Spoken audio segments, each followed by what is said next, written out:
Naghihintay lang yan. Tinitingnan nila ang takbo ng mga gagaya ng sa January 30, Okay. sa impeachment. Naghihintay lang yan. Pag nakita ng mga yan na talagang marami na ang ayaw sa ginagawa ng administrasyon, kikilos yan. Definitely kikilos yan. Ang kasaysayan natin, ang ating ang ating karanasan Yes. na kita mo, nagkaroon ng EDSA Revolution. Pinatalsik natin yung dating presidente. Saka tingnan mo, Jaya, yung withdrawal of support, ginagawa lang ng military yun. Pag nakikita nila, ang tao laban talaga. Talagang palaging ganyan ang mangyayari. Naghihintay lang yan. Naalala ko nga, attorney, may sinabi ka pa nga na yung mga active retired general ng AFP, nagsasabi kay dating Pangulong Duterte na mag-take over, pero mismo si Pangulo, hindi, ayaw niya. Ayaw ng gulo. Ayaw niya talaga. Ayaw niya ng bloody. Kasi, alright, Reaction TVPS nagbabalik po. Reaction. Napakaganda po ng pag-uusapan natin ngayon mga kareaksyon ha. Mantakin ninyo mga kareaksyon, meron daw isinugod sa ospital. Sino kaya itong sinugod sa ospital? Nakikita ko po dito si General Torre. Si General Torre kaya ang sinugod sa ospital at ano na kaya ang kanyang kondisyon, di ba? Huwag naman nating i-wish na sana matodas na siya. Huwag naman nating i-wish na sana magkasakit siya o nagkasakit siya. Huwag po nating i-wish yan. Oo. Bahala na kayo kung ano wish ninyo. Pero ako, ang wish ko po kay General Torre, yun na, bahala na siya. Wala akong wish dyan. Basta ito, basahin po natin. Sinabi po ni Manong J. Sonsa, nagsugod na ang gaba. Sa lahat po ng ating mga kareaksyon ng Visaya dyan, paki-explain nga po kung ano po ang kahulugan ng nagsugod na ang gaba. Nagsimula ng magbaba ng kaparusahan ng Ama sa mga taong umabuso sa kapangyarihan at nagmalabis sa mga inosenteng religious missionary ng KOJC. Isinugod sa pag-aamutan ng isa sa namumuno sa pagkubkob sa religious compound ng Kingdom of Jesus Christ. Those who live in the tower of power shall one day fall to the ground. Ano kaya ang ibig sabihin dito ni Manong Jason Sa? Ito kaya si General Torre! General Torre, di ba? Baka anong nangyari? Sinugod sa ospital, di ba? Malay natin yung kanyang almorana sa lumabas. Hindi natin alam, mga kareaksyon. Pero dito mga kareaksyon, ano po ang wish nyo kay General Torre kung sakaling siya po ang isinugod doon sa ospital? Sana makuha niya yung kanyang PhilHealth, di ba? Bantagin ninyo, hindi binigyan ng pondo ang PhilHealth ng itong administrasyong tambaluslos. Anyway mga kareaksyon, bago po tayo magpatuloy sa napakaganda nating reaction video, huwag niyo pong kalimutan naman, huwag niyo pong kalimutan mga kareaksyon. Ito po, huwag niyong kalimutang mag-subscribe sa ating channel mga kareaksyon. Nakikita po ninyo ang silver play button natin mga kareaksyon. Reaction TVPH, thank you President Mayor Duterte. Nakita po ninyo nakasulat ang pangalan ng ating Mayor Duterte sa ating silver play button. Ihahatid po natin yan ng personal doon sa Davao bago po mag-May 9 ngayong taon na to. Pero ang target po natin mga kareaksyon kaya kailangan huwag kayong pareact dyan Mag-subscribe po tayo dahil ang target po natin ay gold play button bago po mag-May 9. Ngayong taon na to, ihahatid po natin yan sa ating Pangulong Duterte. Iaabot ko po sa kanyang kamay, hindi ko ibabato sa kanya, iaabot ko ganyan, yung malambing na pag-abot. Anyway mga kareaksyon, subscribe po kayo, i-like at i-share ang ating video para kumalat at maabot ko na yung rurok ng tagumpay. Anyway mga kareaksyon, ito na po. Ayan po ang pag-uusapan natin. Sino kaya itong leader, no?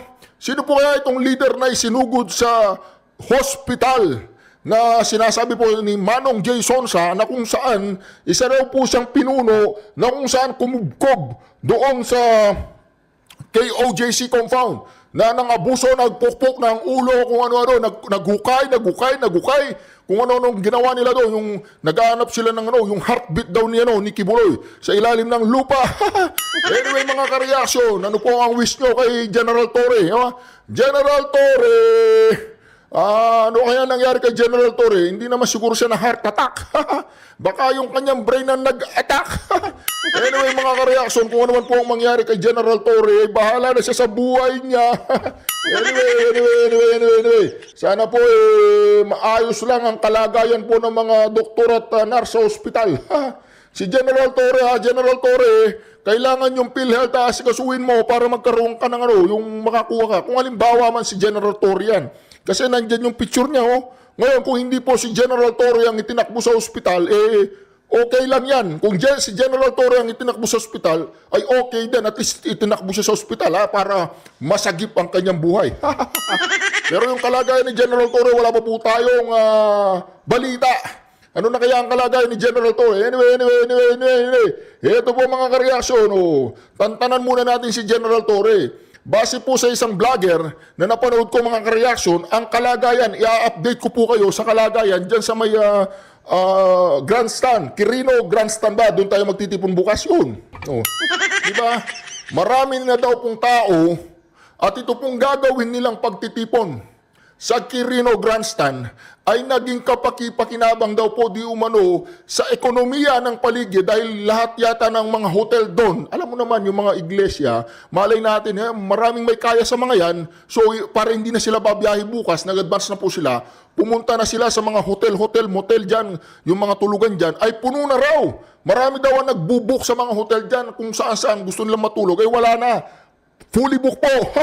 Kaya dito makikita natin, lahat po ng mga sasakyan dyan ay nakita po ninyo. Ayan itong vlogger na to, sino ka man, shout out sa iyo. Ayan tingnan nyo, sino itong vlogger na to na ipinadala sa akin itong link na to. Ayan shout out sa iyo, sikat ka na ngayon. Di ba Ayan po ang vlogger, wala pong boses. Sinasabi po niya na puno na daw po ng sasakyan. Magsimula dun sa Dolomite Beach. Ayan mga kareaksyon, yung pong lakad niya medyo... Ayan, tama lang naman. Ayan po mga kareaksyon. Ang dami na daw pong mga sasakyan dyan sa may... wala na daw pong mapagpaparkingan. Kasi nag-advance na po yung ibang mga dadalo dyan. Kaya marami pong umuugong-ugong ngayon na mga kareaksyon na wala na daw aalis dyan habang hindi mo bababa si Bopong Marcos. Opo, yun ang balita na lahat po nang aattend dyan. Ang balita ko ay wala nang aalis dyan. Hanggat hindi bumababa sa Malacanang si Bangag. Ay nako mga kareaksyon, yan ang balita. Sino ba yun? Sino ba yung dapat natin pababayin sa pwesto? Di ba? Yung hindi niya alam ang kanyang gagawin. Anong gagawin ko? Yung nagtanim ng papaya tapos saan hindi in the same time na tinanim niya. Nantakin mo yan. Katatanim lang daw po ng palay pero umani na. Ganun po katalino si Bangag. Anyway, mga kareaksyon, ito na. Sa panggigipit po sa mga Duterte, mga kareaksyon, sa panggigipit sa mga Duterte ay talagang parang nakakarma na po. Lahat po ng gigipit sa mga Duterte, sa mga supporter ng mga Duterte, tuloy-tuloy po ang dalus-dus bang tawag doon? Yung bulusok, pabagsak. Di ba? Mantakin, sino kaya yung tinakbo sa ospital, mga kareaksyon, Sino kaya yung tinakbo sa ospital?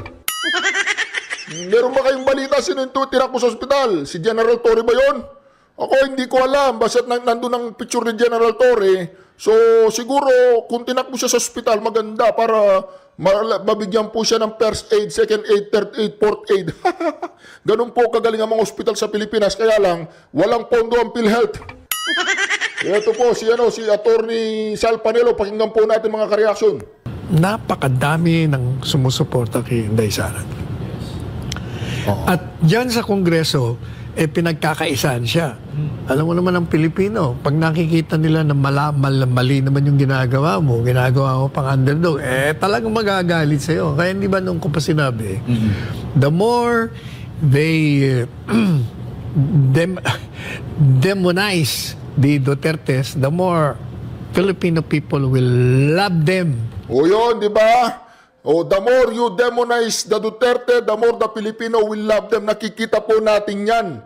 Hindi po gagawin ng iglesia na aayaan nila na basta-basta lamang po i-impeach si VP Sara Duterte. Hindi po gagawin ng iglesia na magkakaroon po siya ng national rally. Hindi lang po sa Quirino Grandstand gaganapin ang rally, bagkus magsimula sa norte hanggang sa Davao.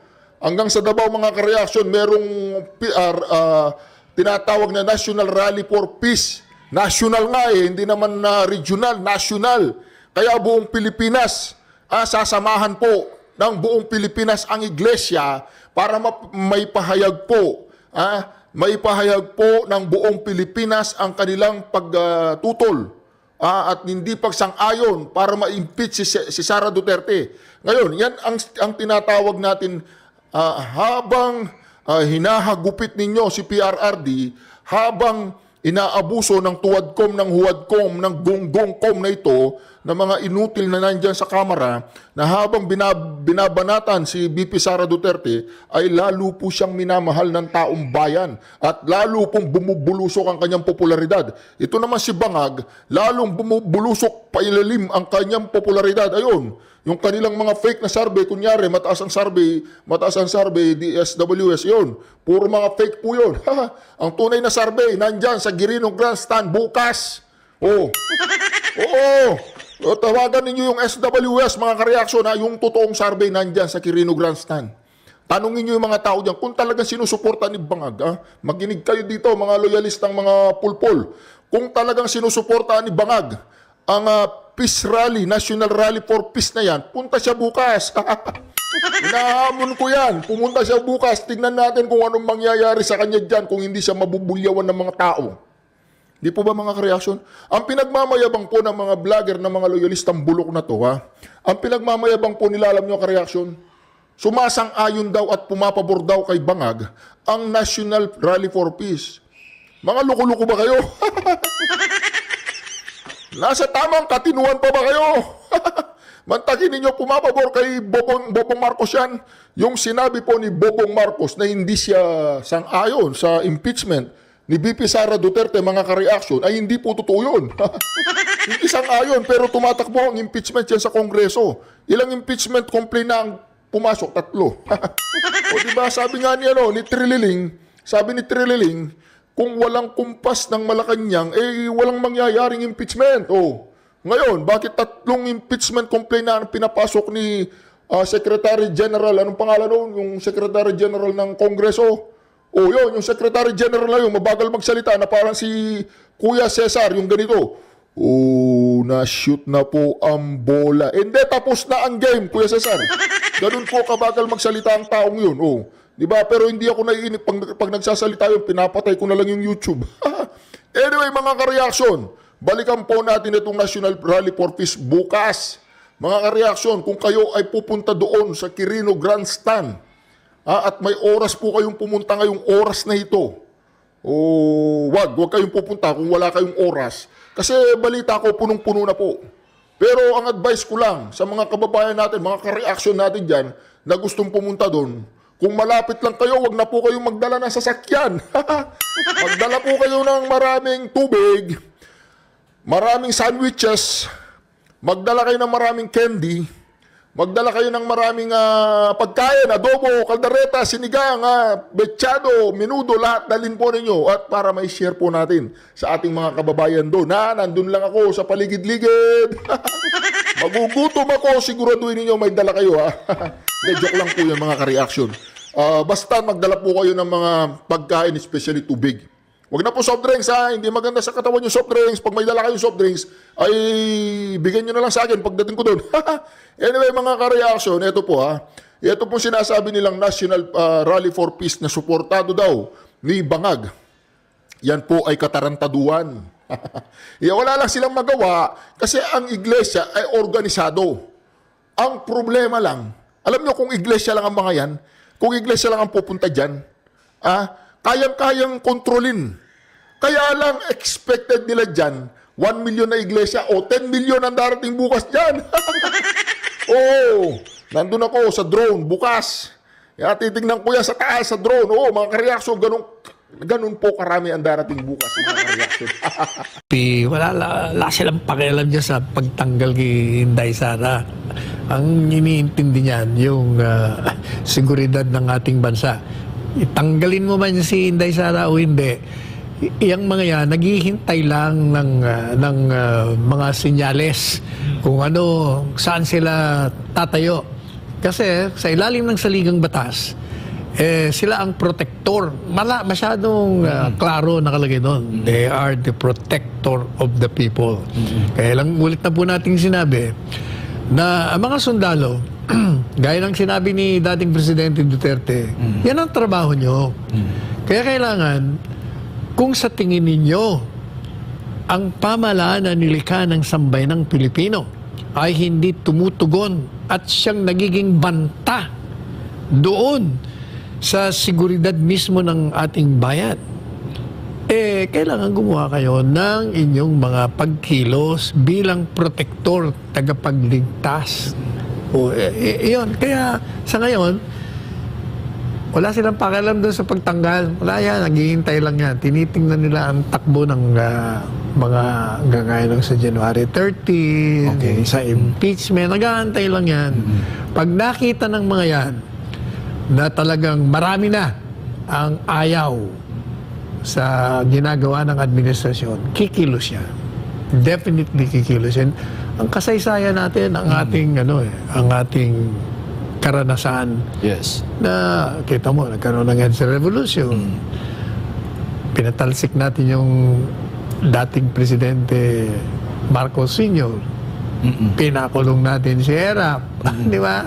EDSA 2. Pati nga si GMA, pinakulong din. Buti na, absuelto. Kaya, saka tingnan mo, Jaya, yung withdrawal of support, ginagawa lang ng military yun. Pag nakikita nila, ang tao laban talaga. Talagang palaging ganyan ang mangyayari. Naghihintay lang yan. Naalala ko nga, attorney, may sinabi ka pa nga na yung mga active retired general ng AFP, nagsasabi kay dating Pangulong Duterte na mag-take over, pero mismo si Pangulo, ayaw niya. Ayaw ng gulo. Ayaw niya talaga. Ayaw niya ng bloody. Kasi, di ba sabi niya, supportahan niyo na lang yung Presidente Marcos Jr. Pabayaan niya na makatapos. Yan ang palagi niya sinasabi.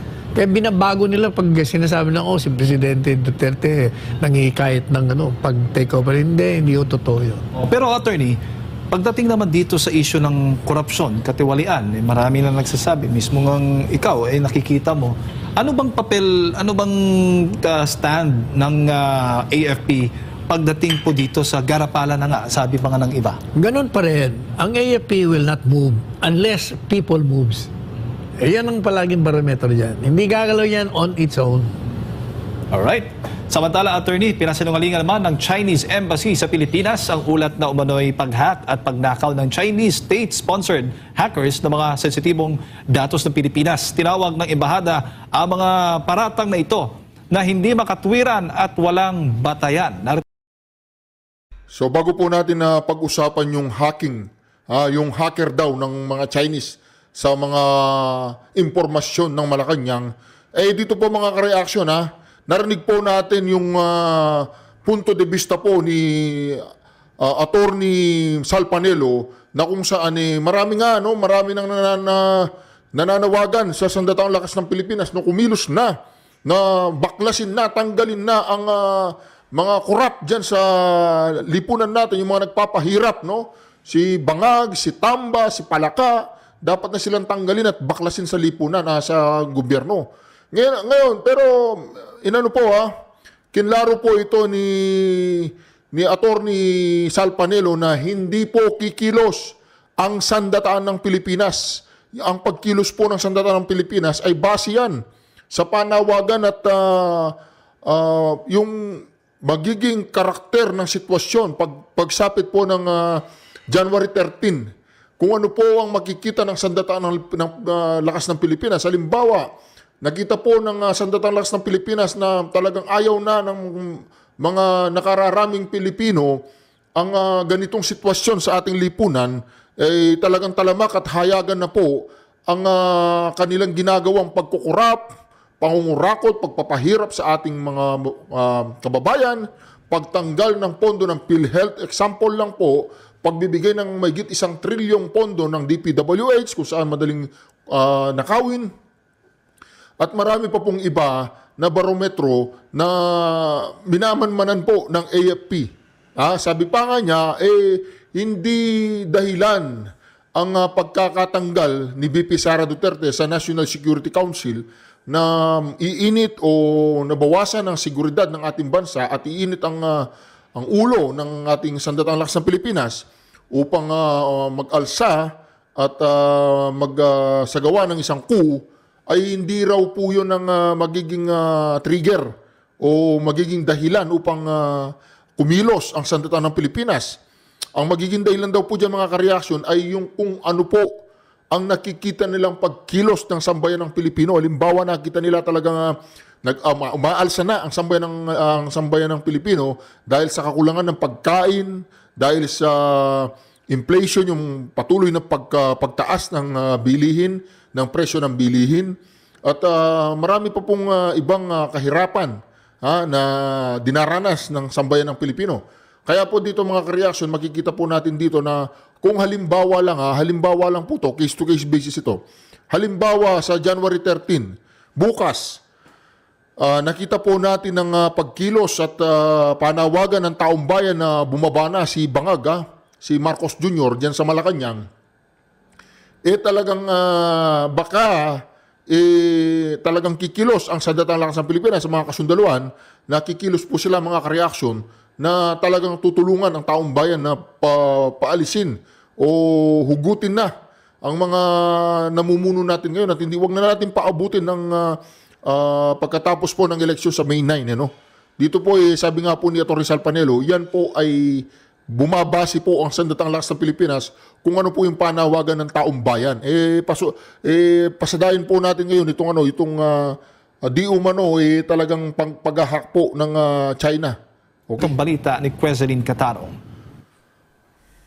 Pumutok ang isang ulat na pinasok umano ng Chinese state-sponsored hackers ang ehekutibong sangay ng gobyerno ng Pilipinas at nagnakaw daw ng mga sensitibong datos bilang bahagi ng years-long campaign nito. Ang mga dokumento ng militar na may kaugnayan sa territorial dispute sa South China Sea ay kabilang daw sa mga nakuha ng mga hacker, kung saan karamihan sa mga ito ay nangyari mula sa unang bahagi ng 2023 hanggang Hunyo 2024 ayon pa sa ulat. Ang mga akusasyong ito ay mariing itinanggi ng China. Inihayag ng tagapagsalita ng Chinese Embassy sa Pilipinas na matibay at malinaw ang posisyon ng China tungkol sa isyu ng hacking at cyber attacks. Giit ng embahada, mahigpit na tinututulan at sinusupil ng China ang hacking at cyber attacks alinsunod sa batas. Kasabay nito'y nanindigan din ng Beijing laban sa hindi makatwirang pag-label, walang basihang akusasyon at pagpapakalat ng mga kasinungalingan para sa mga layuning geopolitical. Tinukoy din ng Chinese Embassy na sa naturang ulat kapansin-pansin ang pag-uugnay ng hacking sa isyu ng South China Sea at binanggit na ang Estados Unidos at iba pa ay nagbigay ng suportang teknikal at teknolohiya sa Pilipinas. Kaya pasaring ng embahada, sino ang nasa likod ng mga kasinungalingang ito at sino ang gumagamit ng mga cyber issue upang magpalala ng sitwasyon sa rehiyon. Una nang naglabas ng pahayag si Department of Information and Communications Technology Secretary Ivan Jan Uy hinggil sa nasabing issue. Hindi direktang kinumpirma ni Uy ang maulat na Chinese state-sponsored hackers ang nagtangkang nakawin ang datos mula sa Office of the President kabilang ang mga dokumento ng militar. Sabi lang ng kalihim, walang bagong datos o impormasyon ang nakompromiso o nakuha ng mga hacker. There are always attempts to do so. And in many instances, for attacks like those, we're able to detect them early on. And when we do so, we are able to secure the database, and we're able to secure the system so that it remains just an attempt and not be able to compromise some of the more sensitive data. Sinabi naman ng isang geopolitical analyst na si Professor Ana Malindog Uy na sang-ayon siya sa pahayag ng Chinese Embassy na walang basehan ang mga ganitong akusasyon. Aniya, hanggat walang pruweba o matibay na ebidensya, ang mga ulat na ito ay pawang espekulasyon lamang o kaya black propaganda ng Western countries laban sa China. Kung wala naman silang proof and it's just, statement, I don't think it has currency unless they can prove that it's really hackers na connected sa Chinese government. Kasi kung kaya nilang i-prove yun, then they should do it. They should, try to publicize something that will connect really these hackers to the Chinese government. Pero kung hindi, ano lang yan, hearsay. And for me, it's just speculations or even more propaganda by the western side of the world against China using the Philippines. Nabanggit din ni Malindog Uy na hindi ito ang unang pagkakataon na ang China ay ginamit bilang bogiman sa halos lahat ng nangyayari sa Pilipinas. Kaugnay nito, nakikita ni Malindog Uy ang usaping ito bilang isang diversionary tactic mula sa kasalukuyang rehimen ng Pilipinas sa gitna ng maraming problema at domestic issues na kinakaharap ng bansa. So yun yung problema ng Pilipinas right now. Ginagamit ang China as a boogeyman precisely because mayroon kang it will hype up anti-China sentiment in the country and what the Americans like, and at the same time kapag boogeyman ng China, lagi sa lahat ng nangyayari sa Pilipinas at laging sinisisi kahit wala namang kinalaman doon, ang nangyayari is lalo pang nagkakaroon ng gitgita ng dalawang bansa. Para sa Diyos at sa Pilipinas kong mahal, Cresceline Catarong, SMNI News. Ayan, attorney, sa tingin mo ba bakit dumadami yung mga hacking incident ngayon? Lalo na itong mismo ang website ng Palasyo ng Malacanang ang tinatarget at iba pang opisina ng gobyerno. Hindi nakataka yan yung pag-hack. Siyempre, lahat ng mga gusto nila makakuha ng impormasyon. Pero, gaya nga ng sinabi ng militar, o kung sino pa man yung nagsabi, yun daw nakukuha, mga luma naman daw, at saka mahalaga daw, na hahadlangan nila.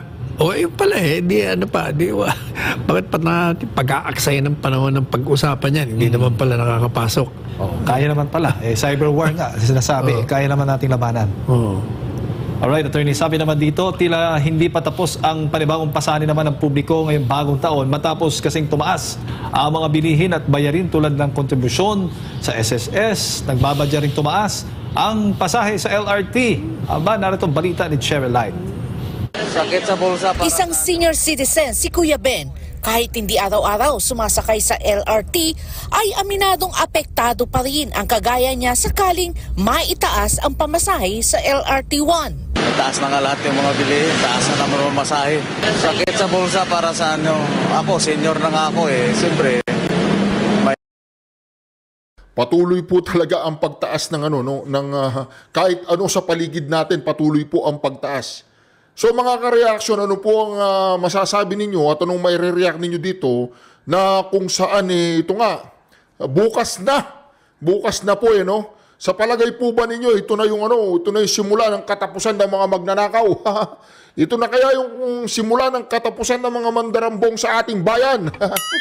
Hayaan pa ba nating umina at mag-slow down na naman ang momentum na bukas daw po ay bawal mangampanya, bawal pong mangampanya ang mga inayupak ng mga kandidatong gustong gamitin itong peace rally na ito. Ito pong peace rally na ito ay gagawin sa paghayagang pagtutol sa impeachment ni VP Sara Duterte at pagsuporta di umano sa kagustuhan ni Bangag na wag ituloy ang impeachment. Alam nyo, pinagtatawanan lang sila ng mga matataas na opisyal ng iglesia. Dahil alam po ng matataas at mga dalubhasa na nandiyan sa iglesia ay yung sinabi po ni Bangag ay isang lip service lamang. Pero sa katunayan po, kung ano po yung gumugulong dyan sa kamera na di umano ayaw ni Bangag na yung impeachment, naniniwala yung mga eksperto dyan, naniniwala yung mga matatalino dyan. Ano ba natapos niyan? Di ba mapapaniwala ni Bangag ang mga matatalino at mga aral sa situational yung tinatawag na situational awareness? Di po ba mga ka-reaction? Anyway, mga ka-reaction, kayo po ang bahala ang mag-react na dapat bang wag nang umalis ang mga mag-rally bukas hanggat hindi dumarating si Bangag, umaalis si Bangag diyan sa Malacanang. I-comment po ninyo sa comment section. Anyway, mga ka-reaction, maraming salamat muli sa pagsama ninyo sa ating reaction video. Huwag po ninyong kalimutang mag-subscribe, like, and share our video. Ayan po mga ka-reaction. Nakikita po ninyo ang silver play button na kung saan nakasulat po dyan ang pangalan ng ating President Mayor